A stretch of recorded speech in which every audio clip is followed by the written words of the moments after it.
Dr. Jaho Park stared at his computer screen in the quiet laboratory of Seoul's Global Disease Research Center.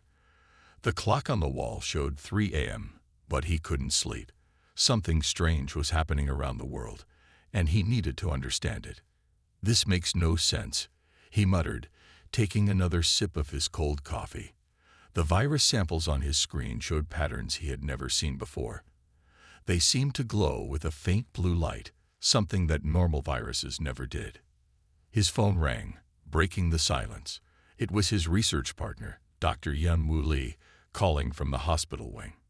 "Jaiho, you need to see this," she said, her voice oddly calm. "We have 50 new patients, but they're all acting like it's just a common cold." Jaiho grabbed his coat and hurried down the bright hallway to the hospital section. When he arrived, he saw something that made him stop in his tracks. The waiting room was full of people, but they weren't panicking.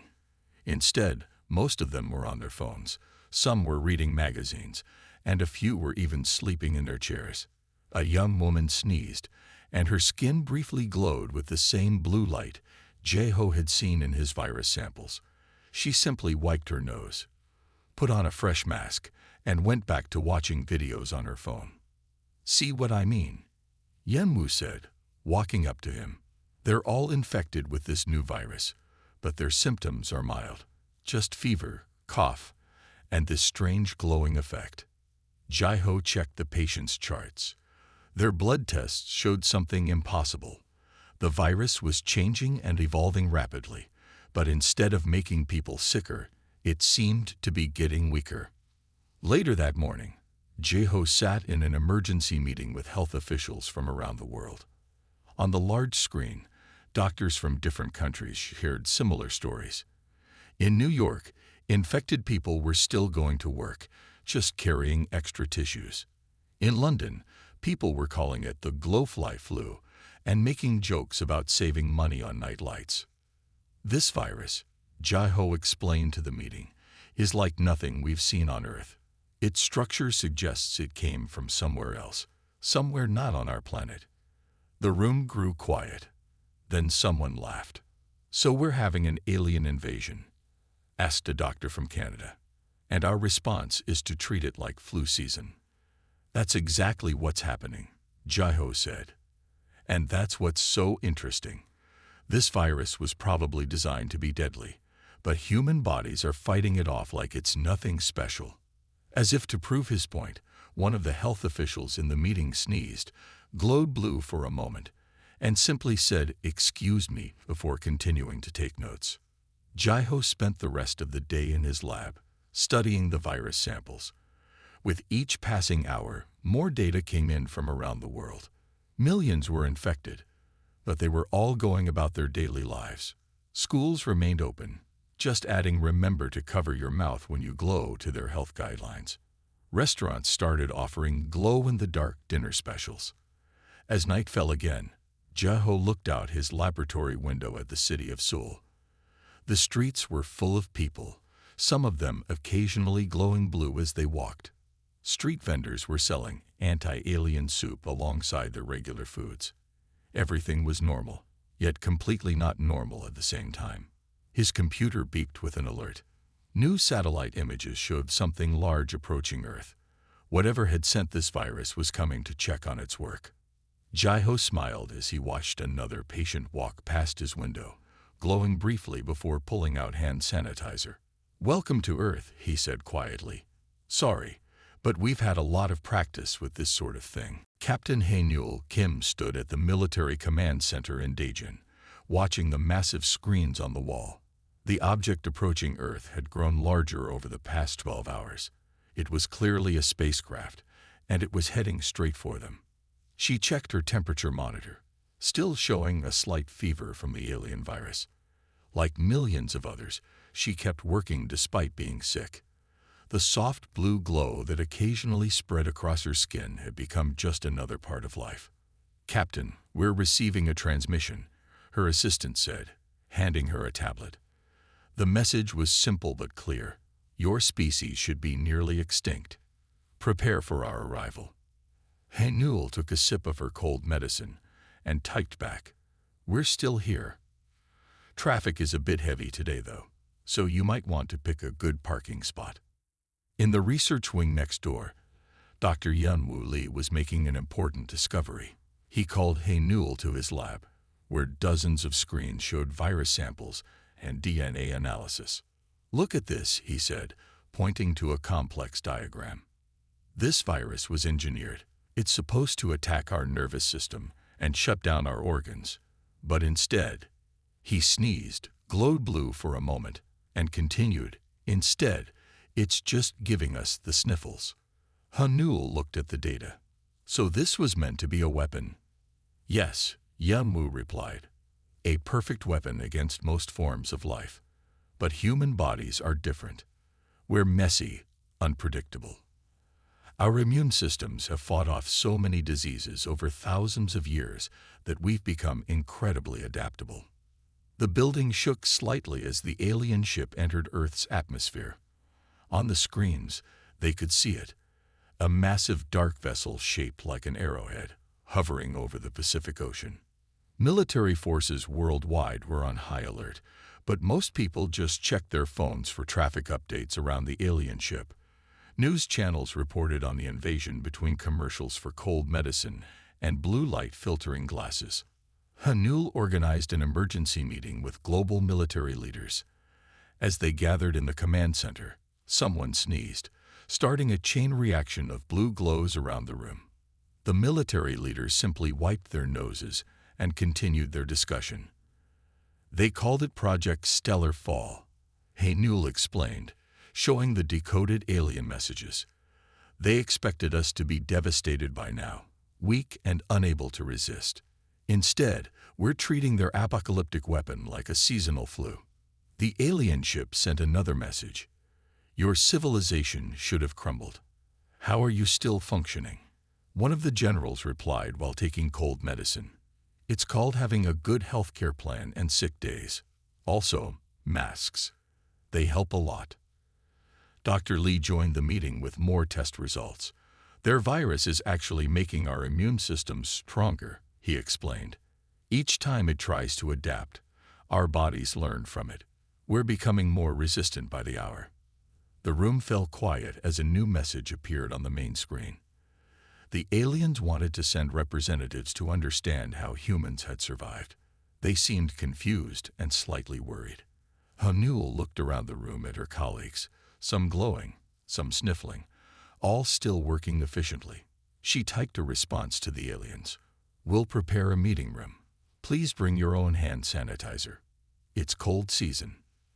As she sent the message, she thought about how typical this was for humans. They had faced a carefully engineered apocalyptic weapon, and their response had been to stock up on tissues and update workplace sick leave policies. "Should we be worried?"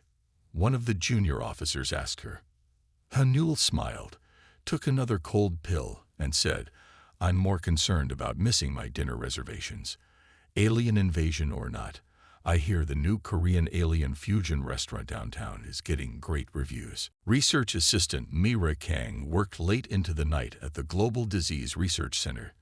The soft hum of laboratory equipment filled the room as she studied blood samples from around the world. Outside her window, the massive alien ship cast strange shadows over Seoul, but most people simply carried umbrellas to block the unusual light. Her computer showed something remarkable. She immediately called Dr. Jae-ho Park. "Doctor, you need to see this," she said when he arrived, pointing to her screen. "Look at how human immune cells react to the virus." Jae-ho watched the video recording of a blood sample. The human white blood cells weren't just fighting the virus. They were learning from it. Each time the virus changed its attack, the immune cells adapted faster. "It's like watching evolution in fast motion," Mayray explained, suppressing a glowing sneeze. "Our immune systems aren't just resistant. They're treating this like a training exercise." In the next room, Dr. Yunwoo Lee compared human blood samples with the limited data they had on the alien biology. The differences were striking. While alien immune systems were perfectly engineered, human bodies were chaotic and unpredictable. "We're messy," Yunwoo told the others. Our immune systems develop through countless diseases, famines, and environmental changes. We don't have perfect defenses. Instead, we adapt to whatever tries to harm us. The research team shared their findings with Captain Hae-Nul Kim, who was preparing for the first official meeting with the alien representatives. She sat in the briefing room, drinking honey lemon tea for her sore throat. "So you're saying our greatest weakness is actually our strength?" she asked. Mireille nodded. "Exactly. The aliens engineered a perfect weapon for perfect beings. But humans are far from perfect. We're too random, too adaptable. Their virus doesn't know how to handle our chaos." The laboratory's TV showed news from around the world. In New York, people held glow-run marathons, using the virus as bioluminescence to light their way. In Mumbai, street vendors sold alien flu special curry that made customers sneeze blue sparkles. The global response to an apocalyptic attack was to turn it into a tourist attraction. Mireille's computer beeped with new test results. The latest blood samples showed something even more interesting. Not only were humans adapting to the virus, but they were also becoming resistant to other diseases in the process. "The alien virus is actually making us stronger," she explained to the team. "It's like an unplanned vaccination program for the whole human race." Captain Hae-Nul received a message from the alien ship. Their scientists were requesting data on human immune responses. She looked at Mireille, who was examining more samples while occasionally glowing blue. "Send them everything," Hae-Nul decided. "Let them see exactly what they're dealing with." The research team prepared their reports, adding notes about how humans had survived countless plagues throughout history. They included videos of people going about their daily lives despite the infection, treating an alien apocalypse like a minor inconvenience. As Mireille completed the final data package, she added a personal note. "Your virus isn't failing because it's weak. It's failing because you designed it for a perfect world. But Earth isn't perfect, and neither are we. That's what makes us strong." She glanced out the window at the alien ship, then checked her watch. It was almost time for her lunch break, and the cafeteria was serving intergalactic immune boost soup. Even facing possible extinction, humans somehow managed to keep their sense of humor and their appetite. Lieutenant Sang-Min Choi adjusted his face mask and straightened his uniform as he waited in the designated meeting room at the Seoul International Conference Center. The room had been carefully prepared with air purifiers and sanitizing stations. A box of tissues sat on each table. The alien delegation would arrive in 10 minutes. Sang-Min checked his temperature monitor, still showing a mild fever from the virus. He took some cold medicine and reviewed his notes one last time. Commander Sci-Fi of the Nexus entered the room with 4 other aliens.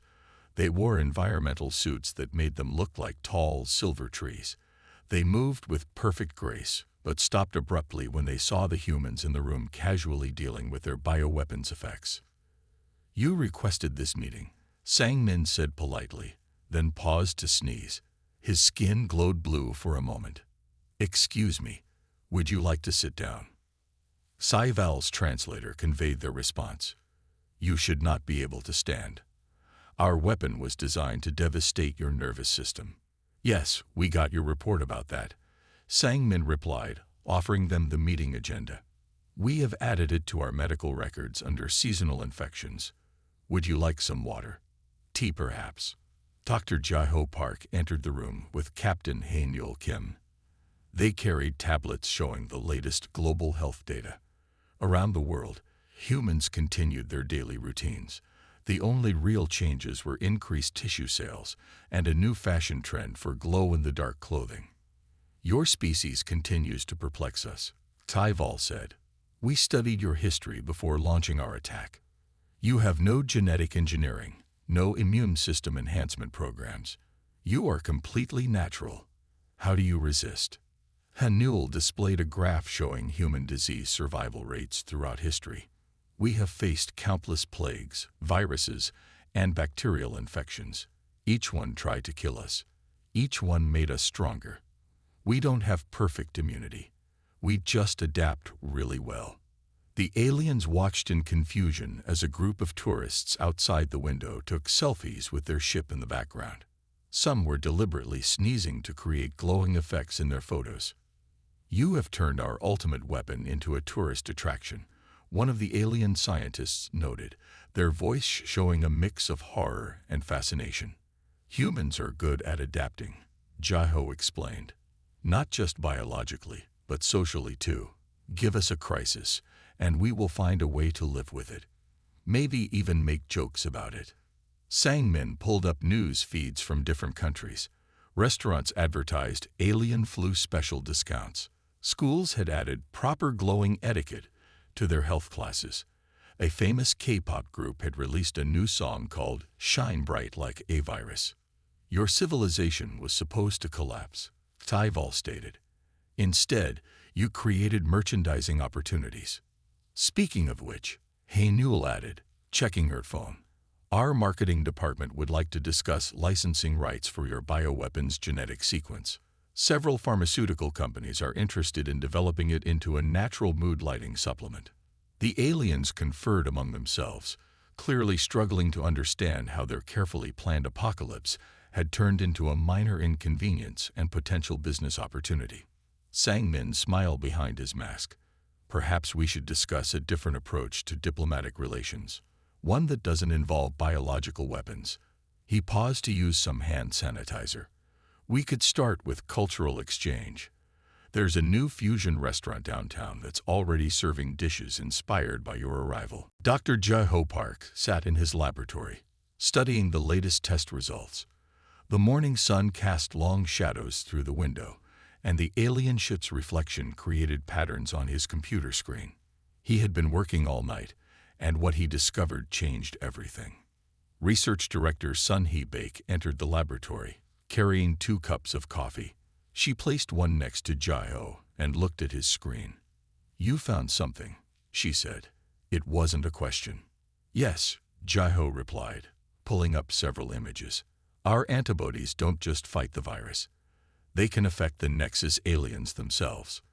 He showed her a simulation where human antibodies interacted with samples of alien tissue. Sun-Hai watched the simulation carefully. "The same thing that makes us immune could harm them," she said quietly. "Their perfect biology is vulnerable to our chaos." They called an emergency meeting. Captain Hae-Newell Kim arrived first, followed by Dr. Yeon-Woo Lee and Mira Kang. Everyone sat at a safe distance from each other, following standard infection protocols. "We could turn their weapon against them," Jai-Ho explained, showing the data. "Human antibodies could disable their biological systems within hours. We have a way to defend ourselves if they attack again." The room fell silent. Sun-Hai stood up and walked to the window. Outside, life continued as normal. People walked their dogs, went shopping, and took pictures with the alien ship in the background. Some glowed occasionally from the virus, but nobody seemed worried. "We won't use this as a weapon," Sun-Hai decided. "We'll use it as a deterrent. They should know we can defend ourselves, but we choose not to attack." Hae-Newell nodded in agreement. "The Nexus tried to destroy us with a virus, and our response was to adapt and move on. We won't respond to their attack with another attack." Mira raised her hand. "I have an idea," she said. "What if we show them how to make their systems more adaptable? We could help them improve their biology instead of threatening them." The team worked through the day, preparing a detailed report. They included information about human immune systems, explaining how imperfection and adaptation had made humanity stronger. They also added a warning, showing what human antibodies could do to Nexus biology. Sun-Hai reviewed the final report. "This is who we are," she said. "When faced with a deadly weapon, we developed immunity. When given the chance for revenge, we offer help instead." The sun was setting when they sent the report to the Nexus ship. Jai-Ho looked at his team, all still wearing their masks, all still occasionally glowing from the virus that was supposed to end their civilization. "What do you think they'll do?" Mira asked, sorting through more test results. "They'll probably need time to process it," Sun-Hee replied. It's not every day you try to destroy a civilization only to have them offer scientific cooperation in return. Haynul's phone beeped with a message. The Nexus wanted to meet again, this time to discuss scientific exchange programs. She smiled and checked her calendar while taking her evening dose of cold medicine. Should we prepare the conference room? Jaiho asked. Yes, Sunhei answered. And order some more tissues. If we're going to teach aliens about human biology, we should be properly prepared. UN Representative Tae-young-oh arranged the meeting room with careful attention to detail. Each seat had a box of tissues, hand sanitizer, and a small sign asking attendees to maintain proper social distancing. The room's air purifiers hummed quietly in the background. Commander Sci-Fi and 3 other Nexus representatives entered the room in their environmental suits. They noticed that the human delegation, led by Captain Hae-nul Kim, all wore masks and sat 2 meters apart from each other. You maintain these health protocols even though our virus has failed? Sci-Fi asked through the translator. Of course, Tae-young replied. We have centuries of experience with infectious diseases. Good habits save lives. He paused to sanitize his hands. Now shall we discuss the terms of our future relationship? Hae-nul displayed the scientific findings on the main screen. We have discovered something interesting about human antibodies, she explained. They could severely affect your biology. However, we prefer to share our understanding of adaptive immunity instead. The Nexus representatives studied the data. Their perfect biological systems had never encountered anything like human immune responses. One of them spoke quietly to Sci-Fi, who then addressed the humans. Your species continues to surprise us, Sci-Fi said. You have the means to harm us, yet you offer assistance. Why? Tae-young smiled behind his mask. Because that's what humans do. We adapt, we survive, and then we try to help others do the same. It's worked well for us so far. The meeting continued as outside. Seoul's evening traffic moved normally around the alien ship. Street vendors had set up stalls nearby, selling diplomatic edition, hot foods that made customers glow extra brightly. We propose a scientific exchange program, Hae-nul said, displaying the next slides. Your biological engineering expertise combined with our adaptive immunity could benefit both species. A member of the Nexus delegation sneezed unexpectedly. Everyone in the room stared in surprise as the alien briefly glowed purple instead of the usual human blue. It seems we are already beginning to adapt, Sci-Fi noted, examining their colleague with interest. Perhaps we have more to learn from your imperfect systems than we realized. The negotiations proceeded smoothly after that. Both sides agreed to share medical knowledge, with special focus on studying how chaos and adaptation could improve engineered systems. They also established protocols for future contact that didn't involve biological weapons. One final matter, Tae-young said, checking his notes. Several entertainment companies have requested permission to create documentaries about our first contact. They're particularly interested in how humanity treated an alien apocalypse like a normal flu season. Sci-Fi's translator conveyed something that sounded almost like amusement. Your species turned our ultimate weapon into entertainment content. We are beginning to understand why our perfect virus failed against your imperfect bodies. As the meeting concluded, Tae-young's assistant brought in a tray of glowing drinks, a new beverage created to commemorate the diplomatic breakthrough. The humans took their drinks with routine casualness, while the Nexus representatives studied this latest example of how humanity had transformed a crisis into a celebration. Medical researcher Jum Seo Park walked through the newly established Human Nexus Research Center in Seoul. The building combined Earth's most advanced laboratories with Nexus technology. Scientists from both species worked side by side, studying how human immunity could improve alien biology. 3 months had passed since the failed invasion. The Nexus ship now served as a permanent embassy, its shadow a familiar sight over the city. Tourist shops sold T-shirts with slogans like "I survived the alien apocalypse," and "All I got was this glowing shirt." Jum Seo entered the main laboratory where his Nexus colleague, Scientific Director Val Wren, studied human blood samples. The alien scientist had removed parts of their environmental suit, showing growing confidence in Earth's atmosphere.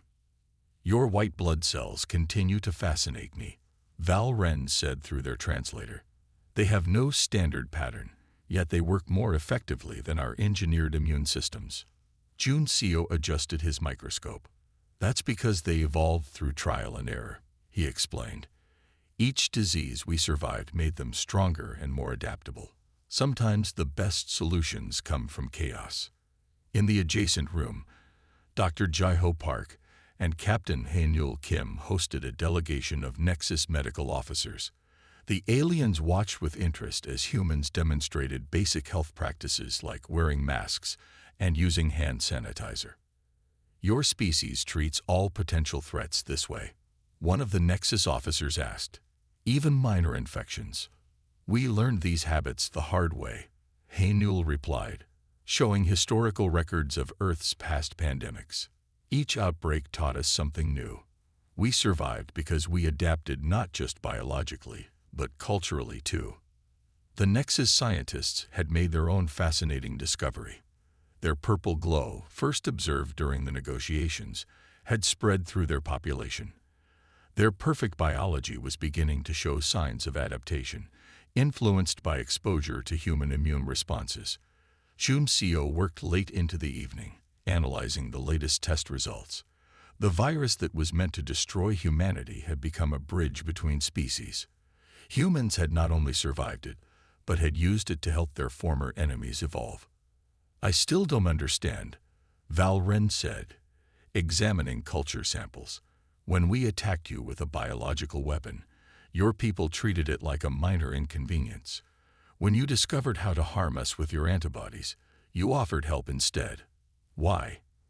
Juncio looked out the window at the city lights below. People walked the streets, some glowing blue, others carrying on as normal. A few Nexus visitors, their environmental suits now modified to be less restrictive, browsed shopping districts and tried street food. "Because that's what surviving countless disasters teaches you," he answered. "You learn that it's better to help others than harm them. You learn that adaptation is stronger than perfection. Most importantly, you learn not to panic when things go wrong."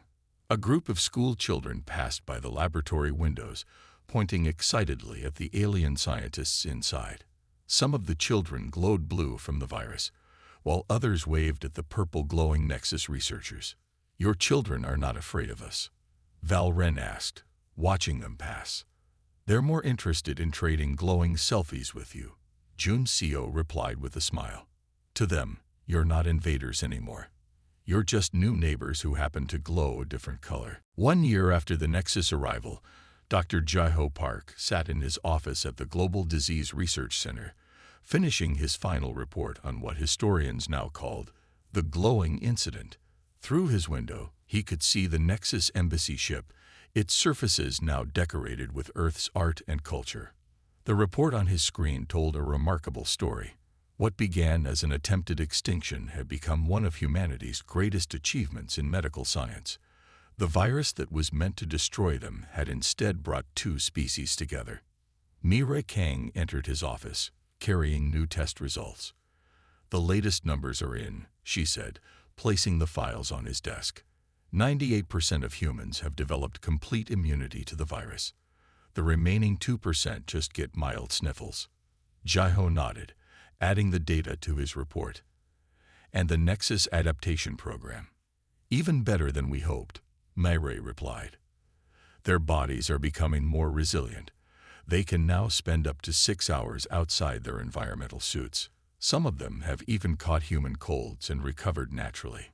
Captain Hae-Nul Kim arrived for their weekly meeting, followed by Commander Sci-Fi. The Nexus leader no longer wore a full environmental suit, just a light-breathing mask similar to the ones humans used. "The Council has reviewed your report," Sci-Fi said, their translator now programmed with more natural speech patterns. "They are particularly interested in how humans turned a weapon of mass destruction into a medical breakthrough." Hae-Nul smiled behind her mask. "We had plenty of practice. Every disaster humanity faced taught us something new. Your virus just gave us another opportunity to learn and adapt. Outside, the streets of Seoul showed how much had changed. Humans and Nexus walked together, their blue and purple glows mixing in the evening light. Restaurants served dishes designed for both species. Schools taught children about both Earth and Nexus biology. "We came to conquer Earth," Sci-Fi said, looking out at the city. "Instead, you conquered our hearts with your resilience. Your chaos has taught us more than our perfection ever could." Dr. Yun Woo Lee joined them, carrying his tablet with the latest global health data. "The virus mutation rate has stabilized," he reported. "It's now just another part of Earth's ecosystem. Some scientists think it might even help protect against other diseases." Jae-ho finished his report with a simple conclusion. In facing what should have been an apocalypse, humanity showed its greatest strength. Not our technology, not our weapons, but our ability to adapt, survive, and help others do the same. He looked at his team, remembering how it all began. A mysterious virus, a confused alien invasion, and humans who treated it all like an inconvenient flu season. Now they had new allies, new medical breakthroughs, and a better understanding of what made humanity strong. "Should we send the final report to the archives?" Mireille asked. Jae-ho nodded, then checked his calendar. "Yes, but first we have dinner reservations. The new Human Nexus Fusion restaurant downtown is trying something interesting. Dishes that make both species glow in rainbow colors." As they left the office, their blue and purple glows lighting the hallway, Jae-ho thought about how typical this was of humanity. They had faced an alien apocalypse and turned it into a chance to make new friends, advance medical science, and invent glowing cuisine. Sometimes, he realized, the best way to handle the end of the world was to simply refuse to let it end.